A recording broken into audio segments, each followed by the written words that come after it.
The dust in the Dakota Territory was a predator.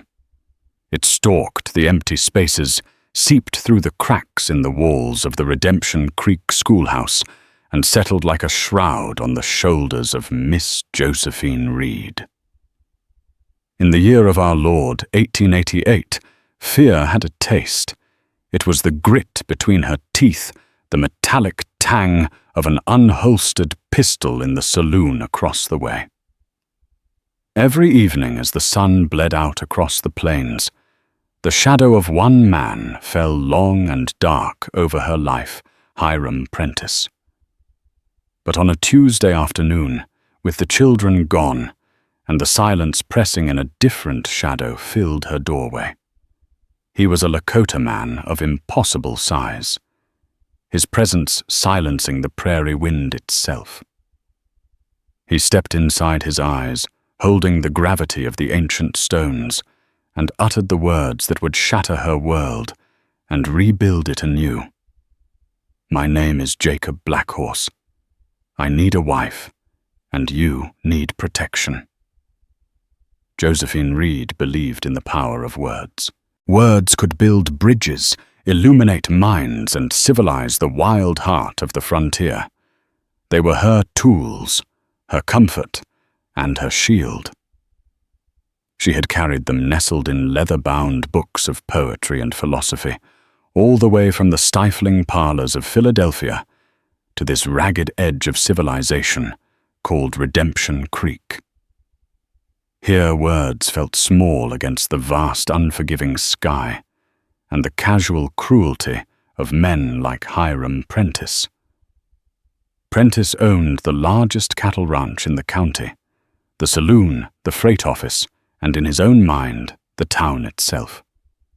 He was a man whose smile never reached his cold, calculating eyes. For months, his attention had curdled from polite inquiries to possessive overtures. He saw Josephine not as the town's dedicated school teacher, but as another property to be acquired, a polished ornament to adorn his dusty empire. His visits to the schoolhouse had become more frequent, his compliments greased with an unspoken threat. "A woman like you, Miss Reed," he'd said just last week, leaning against the doorframe, she now stared at, "shouldn't be alone. This is a hard country. It needs a firm hand." His gaze had lingered on her, making her feel not delicate, but breakable. He'd offered to fund a new, grander schoolhouse on a plot of land far from the creek. Josephine knew the truth.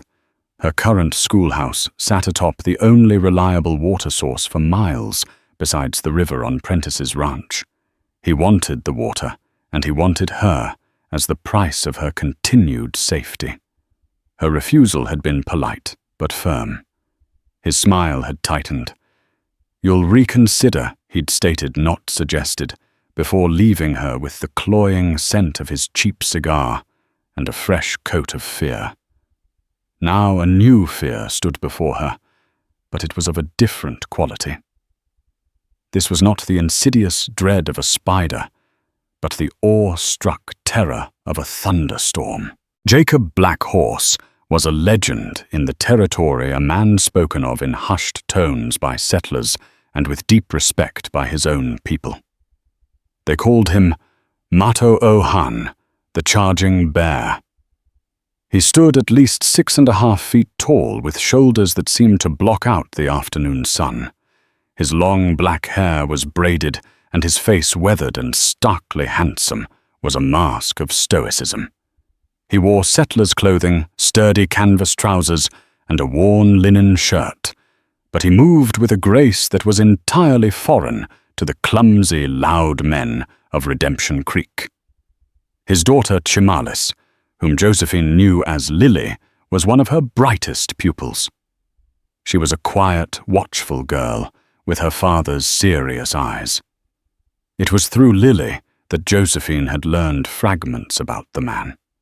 His wife had passed 2 years prior, and he single-handedly worked a small homestead bordering the reservation a plot of land allotted to him under the Dawes Act, which sought to turn warriors into farmers.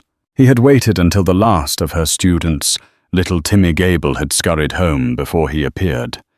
His declaration hung in the air as plain and solid as the wooden desk between them. I need a wife, and you need protection. Josephine's mind, usually so quick and orderly, was a whirlwind.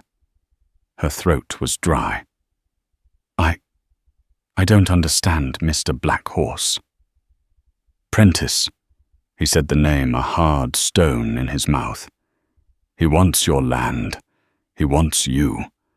I have seen the way he looks at you. I see the fear in your eyes when he leaves. You cannot fight him alone. The Sheriff Brody is Prentice's dog. Every word was true. Sheriff Brody was a paunchy man with a stained vest and a spine made of jelly. He tipped his hat to Josephine and collected his bribes from Apprentice with equal civility. And you, she managed, finding a sliver of her voice. Why do you need a wife? She felt a blush creep up her neck. This was scandalous, unthinkable. His gaze softened almost imperceptibly as he glanced toward the empty bench where his daughter sat each day. The act that gave me my land has rules. To keep it to be seen as civilized in the eyes of the government agent, a man must have a family. A proper Christian family. He said the words with a quiet bitterness that spoke volumes. More than that. My daughter needs a mother. Tessina, her mother. She has been gone 2 winters. Chimalis, Lily. She grows quiet. She needs a woman's presence. She likes you. She speaks of Miss Reed as if you hung the moon. The mention of Lily struck a chord deep within Josephine. She pictured the small girl's solemn face, the way she would gently touch the petals of a prairie, rose the fierce intelligence in her dark eyes. Josephine had a deep affection for the child. This would be an arrangement. He continued, his voice a low rumble. A contract. I will give you my name and my protection. Apprentice will not touch a Lakota's wife. To do so would bring trouble he does not want, not from the law, but from my people. My lodge is strong. My rifle is true. No harm will come to you or this school. In return, you will be a mother to my daughter. You will live in my home as my wife. In name. He saw the question in her eyes before she could ask it. I would not expect anything more. You would have your own room, your own life. But in the eyes of the world, and in the eyes of Hiram Apprentice, you would be Mrs. Jacob Black Horse. The sheer audacity of it left her breathless. To marry a man she barely knew. An Indian which would make her a pariah among the very townspeople she sought to educate, yet what was the alternative? To be slowly, inexorably crushed by Hiram Apprentice. To be forced to yield to his vile advances, or be driven from the only home and purpose she had. She had come west to escape a gilded cage in Philadelphia. A cage of societal expectation, and a promised marriage to a man whose touch made her skin crawl. She had not come here to be trapped in a cruder, more dangerous one. She looked at Jacob Black Horse. He wasn't looking at her with hunger like Apprentice. He wasn't looking at her with pity like the town gossips. He was looking at her as if she were the solution to a complex and painful problem, just as he was the solution to hers. It was a proposal born not of passion, but of mutual desperation. A partnership for survival. He will not stop, Miss Reed, Jacob said softly, as if reading her tumultuous thoughts. Men like Apprentice see what they want, and they take it. unless something stronger stands in their way. Josephine walked to the window, her back to him. She looked out at the endless expanse of grass and sky, a landscape that had promised freedom, but had delivered a different kind of prison. The wind whispered through the eaves, sounding like a warning.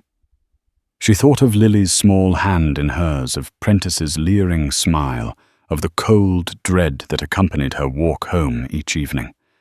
She was a woman of logic. She weighed the options on a scale in her mind. On one side, ruin, fear, and submission to a monster. On the other, scandal, uncertainty, and a strange, dangerous alliance with a man who was himself an outcast.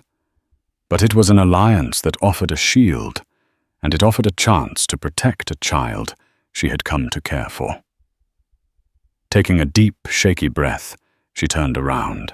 The last rays of sun slanted through the dusty window, illuminating the giant in her schoolhouse, turning him into a silhouette of daunting strength. When she asked, her voice barely a whisper, Jacob Blackhorse allowed a flicker of relief or perhaps surprise to cross his features. The circuit judge passes through Redemption Creek on Saturday. We can be married then. Josephine Reed, the educated lady from Philadelphia, the lonely teacher at the edge of the world, nodded. She had just agreed to become the wife of a Lakota giant. She didn't know if she had just signed her salvation or her death warrant. The 3 days between the proposition and the wedding were a fever dream. Word of the impending union spread through Redemption Creek faster than a prairie fire.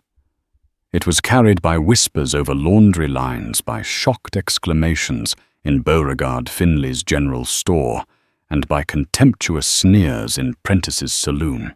Josephine felt the town's collective gaze upon her, a heavy blanket of judgment and disbelief. The very women who had praised her dedication to their children now looked at her as if she had taken leave of her senses, or worse, her morals.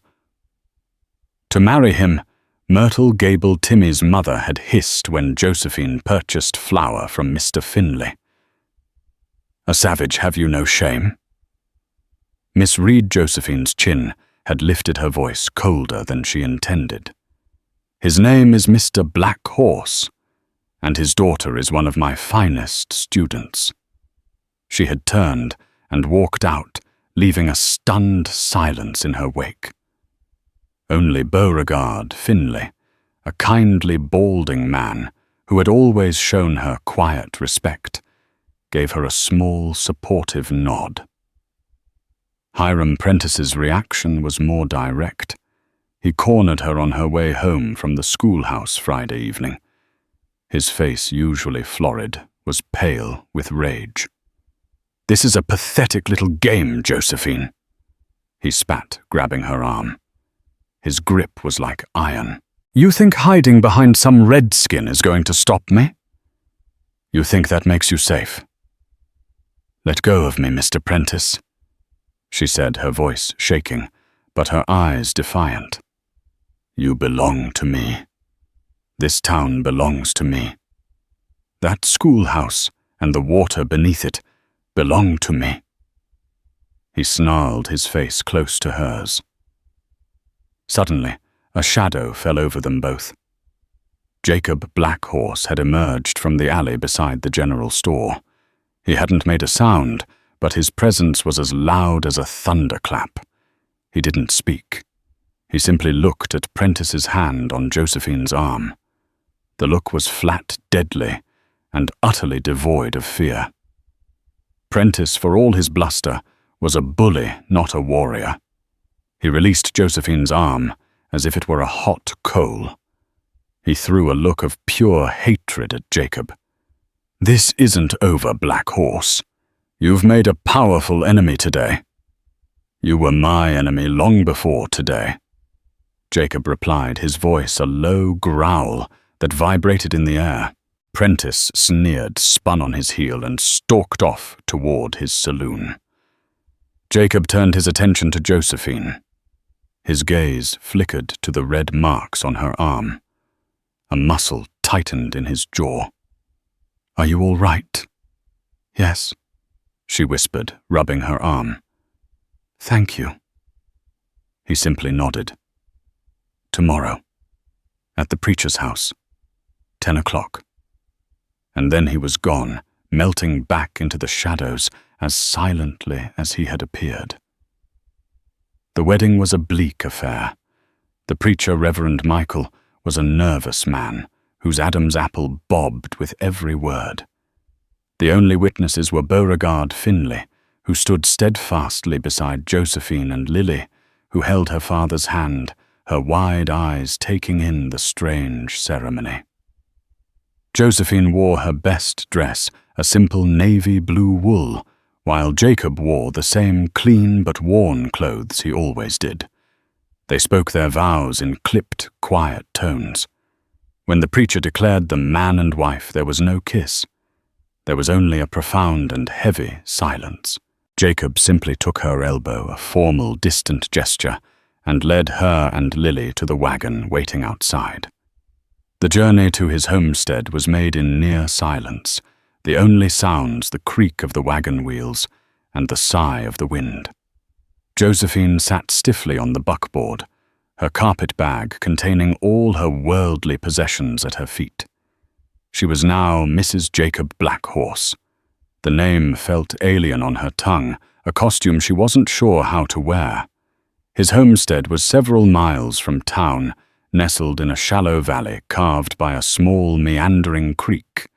It was starkly beautiful and profoundly isolated. The cabin was larger than she expected, built of sturdy, hand-hewn logs with a stone chimney and a sod roof where wildflowers grew. It was a testament to hard, solitary work. A small barn stood nearby, along with a well-tended vegetable garden and a corral holding 2 strong-looking horses. Inside the cabin was one large room, impeccably clean but bare. A stone hearth dominated one wall. A long table with 2 benches, a few shelves, holding tin plates and a small collection of books, and a cast-iron stove were the main furnishings. At the far end of the room, 2 spaces were separated by hanging blankets. One held a simple bed frame with a straw mattress, Jacob's. The other was clearly Lily's, with a smaller cot and a few cherished items. A carved wooden bird, a collection of smooth stones, and a worn copy of Alice's Adventures in Wonderland that Josephine had lent her. Jacob gestured to a newly constructed alcove near the hearth, also curtained off with a heavy blanket. "This will be your room." She peered inside. He had built a small, narrow space just big enough for a cot he had clearly just made. A new quilt, brightly colored, was folded at the end of it. Beside it was a small crate turned on its side to serve as a nightstand. On it sat a single, perfect eagle feather. The gesture, this small pocket of privacy he had carved out for her, was more comforting than any words could have been. "Thank you," she said, her voice soft. The first days were a delicate, awkward dance. Josephine tried to find her place in this silent, self-contained world. She took over the cooking, her knowledge of simple stews and breads, a welcome addition to the standard fare of dried meat and corn. She and Lily fell into a natural rhythm. They tended the garden together, Josephine teaching the girl the English names for the plants, while Lily showed her which wild herbs were good for tea and which roots were edible. In the evenings, the 3 of them would sit at the long table. Josephine would read aloud, her voice filling the quiet cabin. She would watch as Jacob listened, his hands busy mending a piece of tack or sharpening a knife, his expression unreadable, but his attention absolute. The nights were the hardest. Josephine would lie on her cot, listening to the sounds of the cabin, the crackle of the dying fire, the sigh of the wind, and the quiet, steady breathing of the giant of a man on the other side of a thin blanket. She was married to him, lived under his roof, but he was a stranger. Their conversations were brief and practical, centered around the homestead or Lily. There was no personal talk, no sharing of histories. He was a locked door she didn't have the key for. Protection, however, was a promise he kept.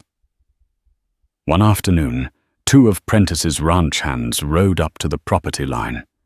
They sat on their horses, their expressions smug and insulting, and watched her as she drew water from the well. Josephine's heart began to pound. Before she could retreat to the cabin, Jacob emerged from the barn, a rifle held loosely in one hand. He didn't raise it. He didn't have to. He just stood there, a mountain of a man, and stared at them. After a long, tense moment, the cowboys exchanged a nervous glance, muttered something to each other, and rode off. Jacob watched them go, then returned to the barn without a word. The message was clear. This land and the woman on it were under his watch. The alliance, however fragile and strange, was holding. Josephine began to feel a sliver of security she hadn't felt since arriving in the Dakotas, but it was a security bought at the price of her old life, a bargain struck with a silent stranger whose own depths she had not even begun to fathom. The slow, steady rhythm of life on the homestead began to work its magic. The high-strung tension in Josephine's shoulders started to ease. The days were measured by the sun, and the seasons not by the dread of Apprentice's next move. The work was hard, tending the garden, preserving food for the winter, mending clothes, maintaining the perpetual battle against dust. But it was honest. It was a world away from the intellectual life she had known, but there was a deep satisfaction in it. Her bond with Lily was the bridge between her old self and her new reality. The girl began to blossom under Josephine's gentle care. Her silence gave way to questions, then to stories, then to laughter. She showed Josephine how to track rabbits, how to understand the calls of the different birds, how to know when the rain was coming by the smell of the air.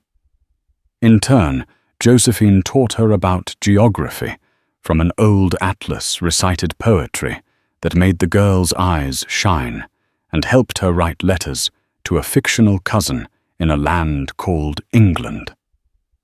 Through Lily, Josephine began to see glimpses of the man behind Jacob's stoic facade. "Father made this for me," Lily said one afternoon, holding up the intricately carved wooden bluebird from her bedside. "He says it has my mother's spirit in it, to watch over me." Another time, while looking at a drawing of a ship in a book, Lily remarked, "Father says the white man's world is like a big river. You can fight the current and drown, or you can learn to build a strong canoe and navigate it." These fragments were like clues to a puzzle. They hinted at a man of deep feeling, a philosopher-warrior struggling to navigate a world determined to crush him. The turning point came during a violent thunderstorm one night in late summer. Lightning split the sky and thunder crashed with the force of cannon fire. Lily, who usually slept so soundly, cried out in fear. Before Josephine could even throw back her blanket, Jacob was at his daughter's side. He knelt by her cot, his huge frame seeming to absorb the terror in the room. Josephine watched from the shadows of her alcove as he murmured to Lily in the soft, flowing cadences of the Lakota language. He stroked her hair, his enormous calloused hand impossibly gentle. He wasn't the silent, intimidating stranger. He was a father comforting his child. He stayed there until the storm passed, and Lily's breathing deepened into sleep. When he finally rose, he saw Josephine watching him. The air was thick with unspoken things. She has been afraid of storms since... He stopped, his throat working. He looked out the window at the rain-lashed darkness. Since her mother died, It was the first time he had ever volunteered a piece of his past. Josephine felt the significance of the moment. What was she like? She asked softly, stepping out from behind her curtain.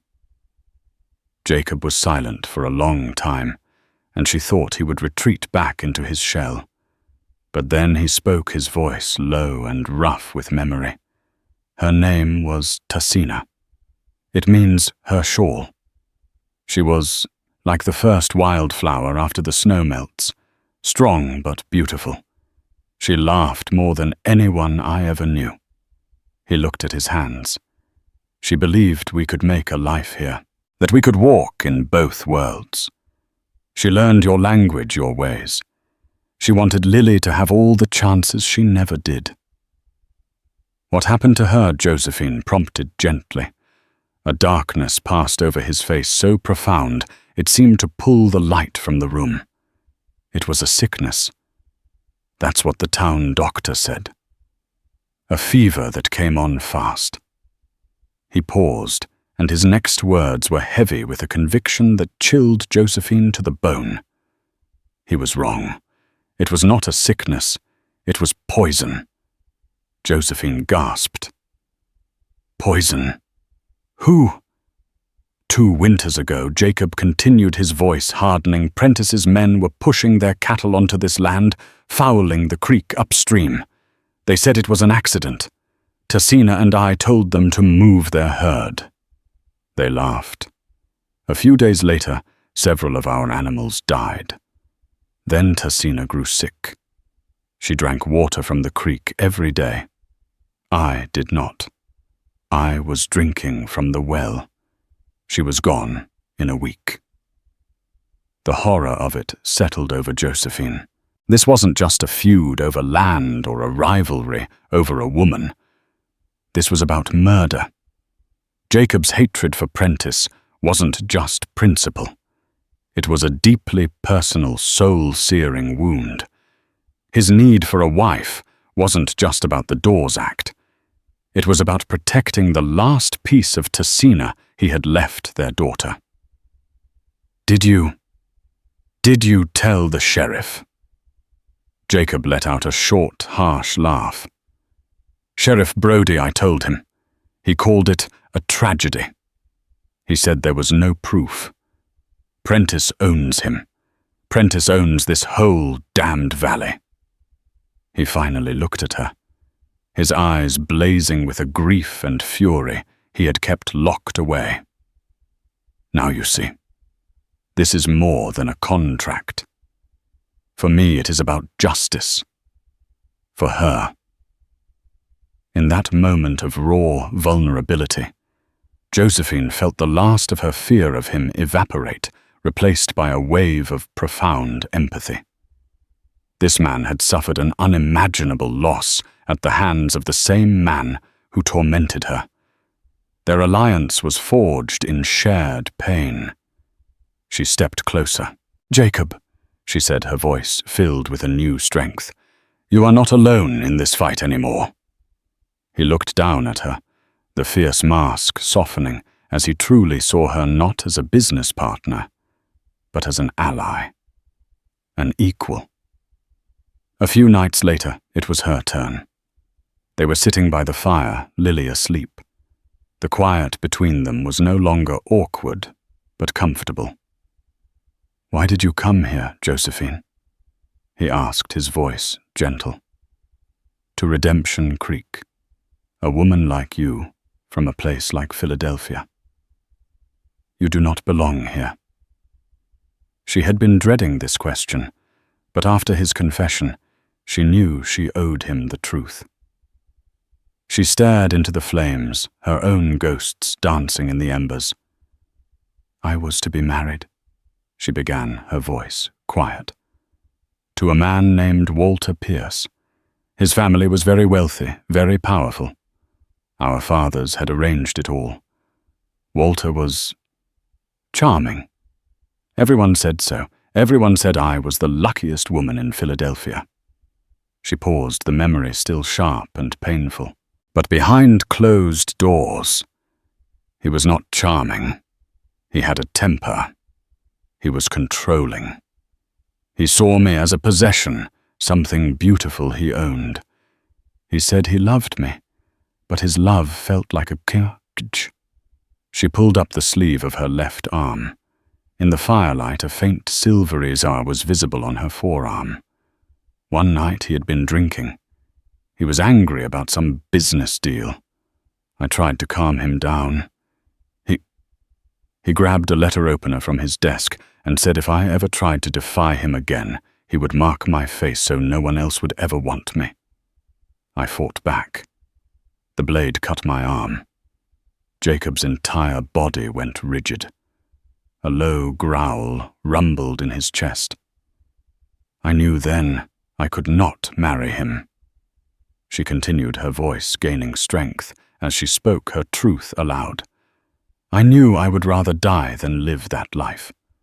So I packed one bag, took what money I had, and I left. I bought a train ticket as far west as I could go. I changed my last name back to my mother's maiden name, Reed. I wanted to disappear. I thought teaching here where no one knew me would be a new start, a place where I could be useful. Free. She gave a small, sad laugh. It seems I have a talent for attracting men who see women as property. She finally looked up at him. His face was a thundercloud of rage, but it was not directed at her. It was a protective fury, the same fury he held for Apprentice. He reached out his hand, hovering over her scarred arm for a moment, before he gently, tentatively, touched the mark. His touch was not possessive or threatening. It was a gesture of shared understanding, of acknowledging a wound. He was a coward, Jacob said, his voice thick with contempt. A weak man who uses his fists because his spirit is small. He looked into her eyes, and she saw not pity but a profound respect. You are not weak, Josephine. You fled the cage. That takes a warrior's courage. The walls between them had crumbled. In the soft glow of the firelight, in a lonely cabin on the vast, dark prairie, a man who had lost his wife to poison and a woman who had fled a gilded prison finally saw each other for who they were. Two survivors scarred but unbroken. Their marriage of convenience had just become something dangerously, terrifyingly real. The first snows of winter dusted the plains, blanketing the world in a pristine, deceptive peace. Inside the cabin, a quiet warmth had grown a fragile domesticity that felt more genuine with each passing day. The arrangement had become a life. Josephine was no longer just a teacher or a fugitive. She was Lily's mother in every way that mattered. And she was Jacob's partner. They worked as a team, their movements synchronized by unspoken understanding. They were two solitudes protecting and respecting one another. But peace on the frontier was a fleeting thing. Hiram Apprentice was not a man to accept defeat. Thwarted and humiliated, his obsession with crushing Jacob and possessing Josephine had festered into a virulent poison. He had money and connections that stretched far beyond the Dakota territory. He had sent inquiries back east, inquiries about a runaway teacher from Philadelphia. It had taken months, but his persistence had paid off. A letter had arrived on the last stagecoach before the heavy snows. A letter containing the information he needed to shatter their fragile world. He chose his moment carefully. A week before Christmas, a day when a brutal wind howled and drove snow into blinding white sheets. It was a day no one would be traveling unless they had urgent or malicious business. The sound of multiple horses struggling through the snow alerted Jacob first. He was by the window in an instant, his hand already reaching for the rifle he kept mounted over the hearth. "Apprentice," he said, his voice grim. "He has 5 men with him." Josephine's blood ran cold. She pulled Lily, who had been tracing letters on a slate close to her. "Stay away from the window, sweetheart," she whispered, her heart hammering against her ribs. Apprentice and his men reined in their horses a stone's throw from the cabin. They were bundled in heavy coats, their faces red from the wind, their eyes hard.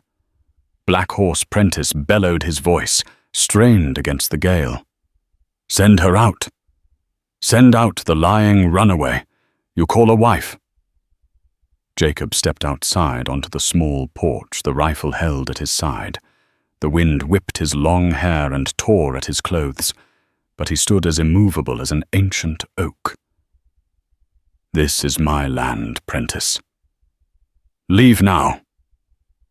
"I'm not leaving without what's mine." Apprentice shouted back, a malevolent glee in his eyes. "And she's as good as mine. She's a criminal, a fugitive from a good, respectable family back east. I know all about you, Josephine Pierce." He spat her former name like a curse. Josephine, watching through a crack in the door, felt the world tilt on its axis. He had found her. The past she had run so far to escape had finally caught up to her. Apprentice turned his attention to Jacob, his smile a cruel slash in the cold. "Did you know that, you ignorant savage? Did you know your precious wife ran out on her fiancé? A fine, upstanding man. She's nothing but a common liar. I have a telegram right here offering a reward for her return. She's wanted." He expected this revelation to be a bomb that would blow their alliance apart. He expected Jacob to feel betrayed to see Josephine as used goods, a liar who had deceived him. Jacob's expression did not change. His voice, when he spoke, was calm and clear, carrying easily over the howling wind. "Her name is Josephine Black Horse, and whatever battles she fought before she came here only prove she was strong enough to stand with me now." Apprentice's jaw dropped. He was momentarily stunned. This was not the reaction he had anticipated. In that moment of shocked silence, Jacob continued. His eyes locked on Apprentice. "I know who you are, Apprentice. I know what you did to my wife, Tessina. You poisoned the water she drank." The accusation hung in the frozen air, raw and deadly. Apprentice's face went from smug to livid. "You can't prove that I don't need to prove it to a jury of your paid-off friends," Jacob said, his voice dropping to a lethal growl. "I just need to prove it to you. That was the spark." One of Apprentice's men, a nervous young ranch hand, flinched and reached for his pistol. It was all the reason Jacob needed. His rifle came up in a blur, firing a single, deafening shot. The man cried out and tumbled from his saddle, clutching a shattered shoulder. The world exploded into chaos. Gunfire erupted from both sides, the sharp cracks swallowed by the vast, snowy emptiness. Jacob ducked back behind the solid log wall of the porch, firing with methodical precision. Another of Apprentice's men grunted and slumped forward on his horse, which bolted in terror. Inside, Josephine's terror gave way to a cold, clear focus. She would not be a damsel cowering in a corner. This was her home, her family. She pushed Lily gently into the small root cellar beneath the floorboards. "Stay here, little bird," she whispered fiercely. "Don't make a sound until I come for you. Do you understand Lily?" Her eyes wide with fear, but her face set with her father's resolve, nodded and disappeared into the darkness below. Josephine grabbed the second firearm in the cabin, an old, heavy, double-barreled shotgun Jacob kept for hunting. Her hands were shaking, but her purpose was firm. She remembered Jacob showing her how to load and fire it, telling her, "A weapon is a tool. You must respect it, not fear it." A bullet splintered the wood of the door frame, showering her with splinters. Another shattered the window. Apprentice and his remaining men were dismounting, using their horses for cover as they advanced. Jacob was a formidable fighter, but he was pinned down. 3 against 1. Josephine knew she had to create a diversion. She ran to the back of the cabin to the small window that overlooked the barn. One of Prentice's men was trying to circle around to get a clear shot at Jacob from the side. Taking a deep breath, Josephine pushed the heavy window open a crack. The wind blasted her face with ice and snow.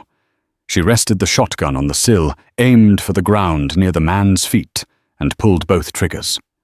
The shotgun roared, its recoil slamming her back against the wall. The blast of rock salt and pellets tore into the snow and the side of the barn. The man screamed in surprise and pain, stumbling back as his horse shied violently away. The diversion worked. It drew the attention of the others for a precious second. It was the second Jacob needed. He moved with lightning speed, firing twice. Another of Prentice's men fell. Now it was just Prentice and one other. But in that exchange, Prentice had found his mark. A shot rang out, and Jacob cried out a sharp intake of breath, staggering back against the cabin wall.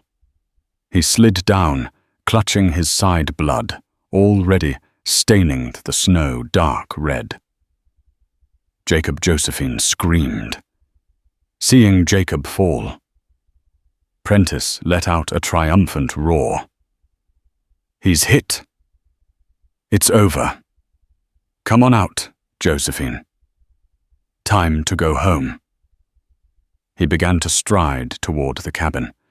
His pistol raised his face, a mask of victory. But Josephine was not cowering. Her fury eclipsed her fear. She had dropped the empty shotgun.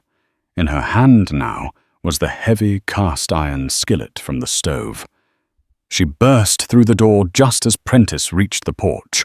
He looked up, his triumphant smile faltering in confusion as he saw the wild-eyed woman charging at him not with a gun, but with a piece of cookware. He was so surprised he didn't even have time to fire. She swung the skillet with all the force of her fear and rage, connecting with the side of his head with a sickening thud. Prentice crumpled to the ground unconscious.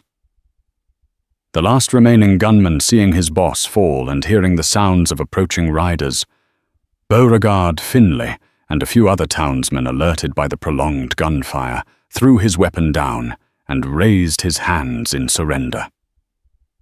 Silence fell, broken only by the mournful howl of the wind.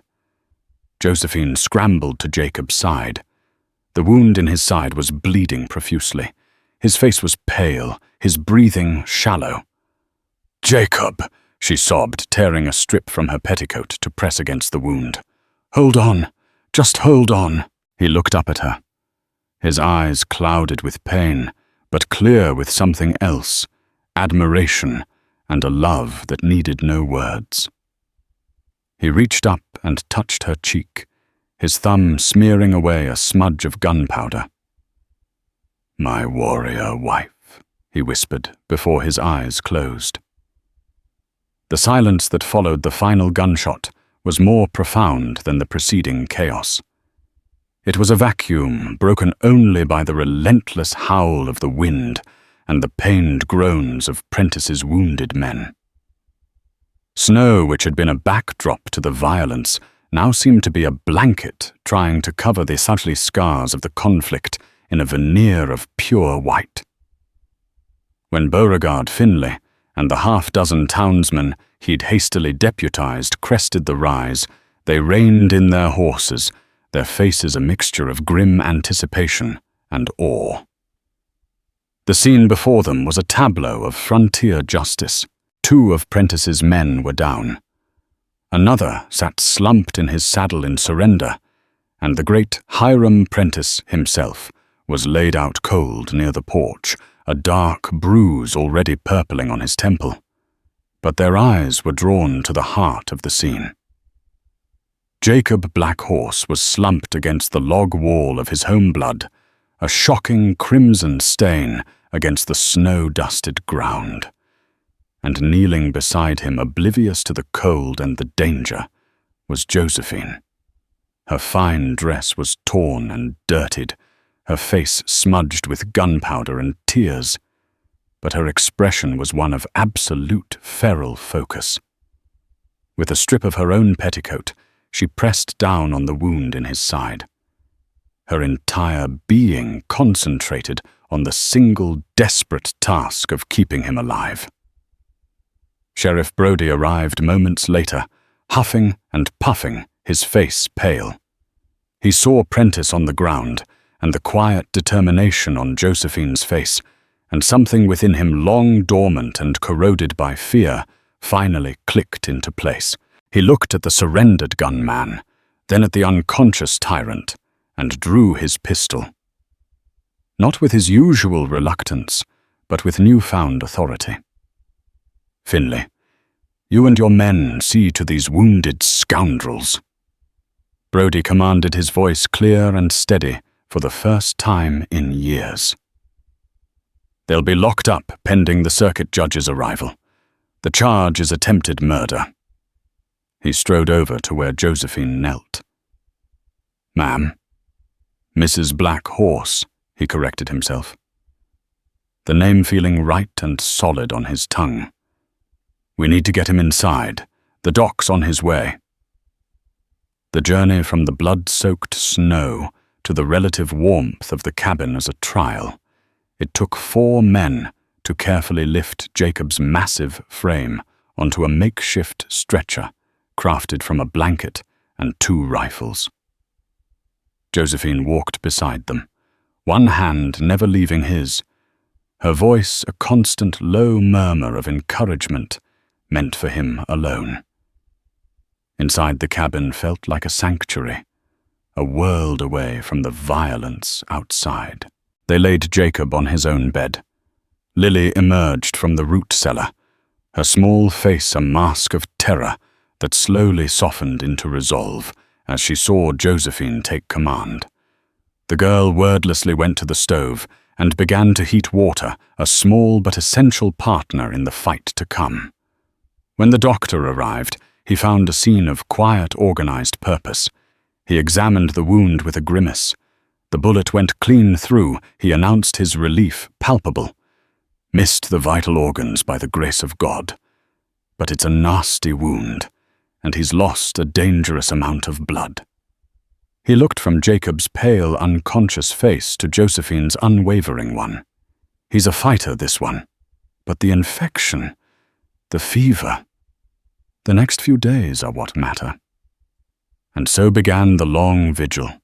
The world outside the cabin ceased to exist for Josephine. Time dissolved into a rhythm of tasks, boiling water for clean bandages, brewing thin, nourishing broths that she would patiently try to spoon between Jacob's lips, wiping the sweat of fever from his brow, and sitting in the quiet dark, simply watching his chest rise and fall. Each breath he took was a victory. She had never known exhaustion like this, a weariness that settled deep in her bones. Yet she had never felt more alive, more purposeful. In the flickering firelight, she would look at the man in the bed, this stranger she had married for protection, and marvel at the turn her life had taken. He was no longer a giant, a legend, or a business partner. He was Jacob, the man who had honored her past, respected her mind, and stood as a shield between her and the darkness. The terror of losing him was a physical ache in her chest, a fear far more profound than any apprentice had ever inspired. Lily was her silent shadow, her small, steady presence a comfort. The girl would take over watching her father, while Josephine rested for an hour, her small hand resting on his arm, as if she could will her own strength into him. She would bring Josephine a cup of water or a piece of bread, her serious eyes conveying a depth of understanding far beyond her years. Through their shared vigil over the man they both loved, the bond between the woman and the child became unbreakable, forged in the crucible of fear and hope. Jacob drifted on the tides of fever. In his delirium, he spoke. He murmured in the soft, musical cadence of Lakota, and though Josephine could not understand the words, she heard the grief in them.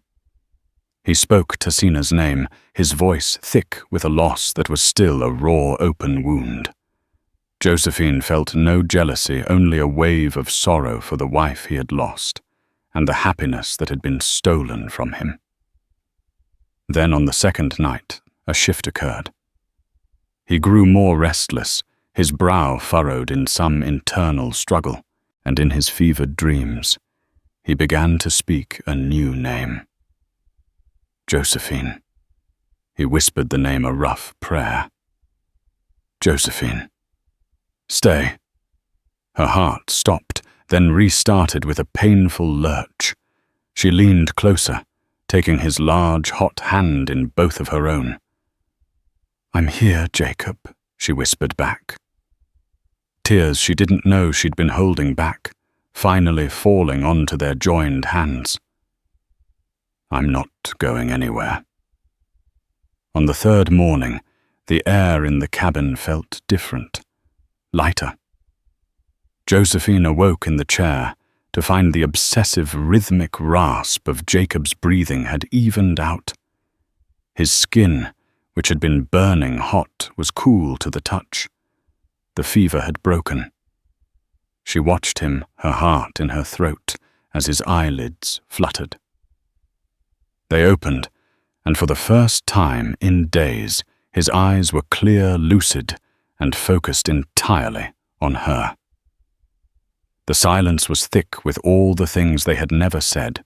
He looked at her sleeping form in the chair, at the dark circles under her eyes, at her steadfast presence, and he understood everything. Josephine.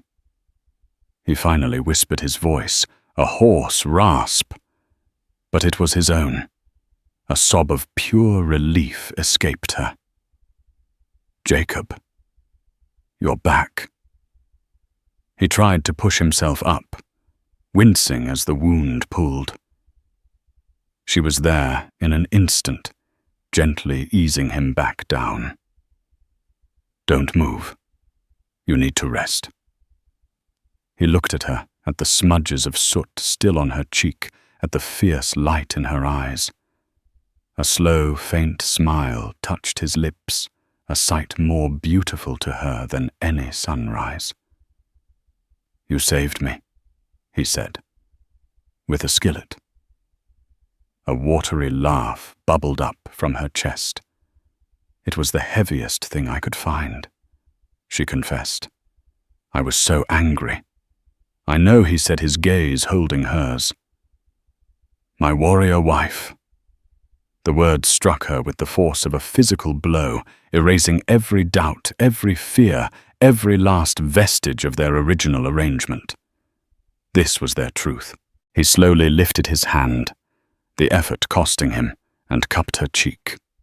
She leaned into his touch, a touch that was no longer just a comfort, but a claim. It was home. My husband. She answered her voice, trembling with the weight of her love. She leaned down, and finally, tenderly, she kissed him. It was not a kiss of frantic passion, but of deep, resonant homecoming. It was the sealing of a bond that had been tested by fire and had emerged as strong and pure as tempered steel. As Jacob slowly regained his strength, news from the outside world trickled in, brought by a nearly daily visit from Beauregard Finley. Apprentice's empire of fear had imploded. Faced with the testimony of his own hired men, who were eager to save their own skins, and a town that now viewed him as a monster, his power evaporated. His assets were seized, his land was put up for auction, and he was hauled away in irons on the first stagecoach of the spring, destined for a federal prison. Redemption Creek began to breathe again. The fear that had been its daily bread was replaced by a cautious optimism. People walked with their heads held higher. They spoke of the Black Horse family, not with suspicion, but with a kind of mythic respect. Their stand had not just saved themselves, it had liberated the town. By the time the last of the snow had melted and the prairie was bursting forth in a riot of green shoots and vibrant wildflowers, Jacob was on his feet again. A long, puckered scar on his side was the only physical reminder of the winter battle. But inside the cabin, everything was transformed. The careful spaces they had once kept between them were gone, replaced by the easy intimacy of a shared life. Laughter, once a rarity, now echoed off the log walls daily. One perfect spring evening, as the sun bled gold and rose across the horizon, the three of them stood on the small hill overlooking their homestead. Lily, her hair now worn in a single braid like her father's, danced through the new grass, chasing grasshoppers. Jacob came to stand behind Josephine, wrapping his arms around her waist and pulling her back against his solid chest. She leaned her head back against his shoulder, inhaling the scent of pine leather and the man she loved. She felt a sense of belonging so complete it was a physical presence. She had come to this harsh, beautiful land, seeking escape, a place to disappear. Instead, she had been found. She had built a new life, not from the ashes of her old one, but from a foundation of courage, respect, and a love she never could have imagined. It's beautiful. She sighed, gazing at the endless painted sky. Yes, Jacob agreed, his voice a low rumble against her ear. But he wasn't looking at the sunset. He was looking at her. It is. The future was still the frontier, vast, untamed, and holding its own promises of hardship and joy. But they would face it together. The Lakota giant, the Philadelphia teacher and their daughter, a family whole and unbroken standing, strong in the heart of Redemption Creek. The story of Josephine Reed and Jacob Black Horse is more than just a tale from the Old West. It's a testament to the fact that family isn't always born of blood, but forged in the fires of adversity. It's a story about how two people from completely different worlds, both pushed to the edge of despair, could find in each other not just survival, but a love more profound than either had ever known. Theirs is a legacy of courage, the courage to defy a tyrant, to break down prejudice, and to build a future on the foundations of mutual respect and unexpected love. Their alliance, born of a stark and desperate bargain, proves that the strongest shields are often the ones we build to protect each other. If their story of resilience and love in the harsh Dakota territory moved you, please show your support by giving this video a like. Share it with someone who loves a story of true grit and unbreakable spirit. And for more historical dramas that bring the past to life, make sure to subscribe to our channel and ring the notification bell. Thank you for listening.